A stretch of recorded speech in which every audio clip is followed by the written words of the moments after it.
morning sun, a golden orb, spilled over the ancient rooftops of Rome, painting the cobblestone streets in hues of amber and rose. Olala, with eyes as bright as polished marbles, bounced on the balls of her feet, her backpack already slung over her shoulder. Beside her, Kidada, whose grin was as wide as the Tiber River, was attempting to balance a croissant on his head. They were the BlubBlubs, a duo known for their insatiable curiosity and knack for finding adventure. And today, Rome was their playground. Kidada, stop that! We're in Rome, the eternal city, not a circus tent. The croissant tumbled, and Kidada caught it mid-air with a flourish. But Olala, isn't life a circus? Especially when you're about to explore a city that's been around for like a zillion years? Their first stop was the Colosseum, a colossal amphitheater that loomed against the cerulean sky like a magnificent, weathered crown. As they approached, its sheer scale took their breath away. Wow, Olala whispered, her voice barely audible above the distant city hum.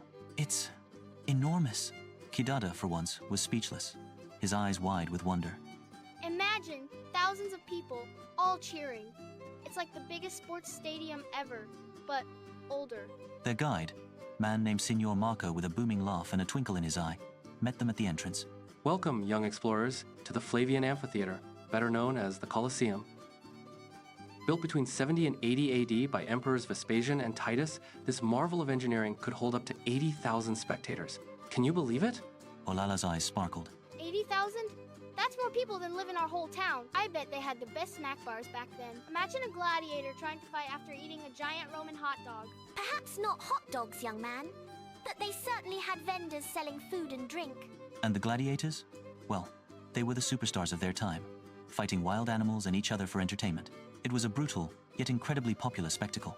As they walked through the ancient arches, Olala imagined the roar of the crowd, the clash of swords. It must have been so loud, she mused. Kidada, however, was more concerned with logistics. How did they clean up after all those wild animal fights? Did they have giant Roman mops? Signor Marco laughed loudly. They had quite ingenious drainage systems, Kidada, and a lot of sand, which was easier to replace than scrubbing stone. Their shared laughter filled the air, a modern echo in a place steeped in ancient drama. Next, they ventured into the sprawling ruins of the Roman Forum, the heart of ancient Roman life. Crumbling temples, basilicas, and arches stretched out before them, each stone whispering tales of emperors, senators, and everyday Romans. This was the ultimate downtown, Signor Marco explained, sweeping his hand across the vast expanse, where laws were made, speeches were given, and markets buzzed with activity. Where laws were made, speeches were given, and markets buzzed with activity. Julius Caesar himself walked these very grounds. Olala carefully traced the carvings on a fallen column. So, here is where all the important decisions was made. Kidada, meanwhile, was attempting to mimic a Roman orator, striking dramatic poses next to a broken statue. Friends, Romans, countrymen, lend me your ears. Kidada, you're going to get us arrested for disturbing the peace of ancient history. But Olala, I'm just bringing history to life. Imagine if Caesar had a microphone. He would have been a rock star. Signor Marco smiled. Indeed, Kidada, the Romans, were masters of rhetoric. This was also where the Vestal Virgins, priestesses dedicated to the goddess Vesta, guarded the sacred fire, ensuring Rome's prosperity. If the fire ever went out, it was considered a terrible omen. So, they were like super important fire keepers? And if they sneezed and put it out, would Rome just disappear? Signor Marco chuckled. Not quite, but it would have caused quite a panic. Their journey continued to the majestic Trevi Fountain, a Baroque masterpiece, where water cascaded over sculpted figures of gods and mythical creatures. The air hummed with the murmur of countless voices and the splash of water. This is where you make a wish, right? Olala asked, her eyes wide as she watched people toss coins into the shimmering pool. Indeed, Signor Marco confirmed. Legend says if you throw a coin with your right hand over your left shoulder, you'll return to Rome. 2 coins, and you'll find love. 3, and you'll marry a Roman. Olala carefully selected a shiny euro coin. I wish we could explore even more amazing places like this, she declared, tossing it gracefully. Kidada, however, had a different idea. He pulled out a small, slightly squashed biscuit from his pocket. Can I throw this in? I wish for an endless supply of chocolate chip cookies. Kidada, that's not a coin. And you can't wish for cookies in the Trevi Fountain. Ah, young man, the gods of Rome have seen many strange offerings. But perhaps a coin would be more traditional for a return trip. Kidada reluctantly found a coin, but whispered his cookie wish anyway, before tossing it in with a mischievous grin. As the day wore on, they visited the Pantheon, a former Roman temple, now a church, with its incredible oculus, a large hole in the center of its dome. This dome, built around 126 AD by Emperor Hadrian, was the largest unreinforced concrete dome in the world for over 1,300 years. The oculus, that opening at the top, was the building's only source of light, and it was also a symbolic connection to the heavens. Olala tilted her head back, gazing up at the circular opening. What happens when it rains? Kidada, ever quick with a joke, immediately chimed in. Do they have a giant Roman umbrella? Or do they just put out a bucket and call it an indoor fountain? They actually have a very clever drainage system in the floor, so the rain simply flows away. No giant umbrellas needed, though I'm sure some Romans wish for them on particularly stormy days. As evening approached, casting long shadows across the ancient city, Signor Marco led them down a narrow, winding alleyway, away from the main tourist crowds. Senor Marcos leaned down to share a secret with his friend, as if he is afraid someone else might hear him. Now, for a little secret, my young BlubBlubs, something you won't find in the history books, something truly Roman.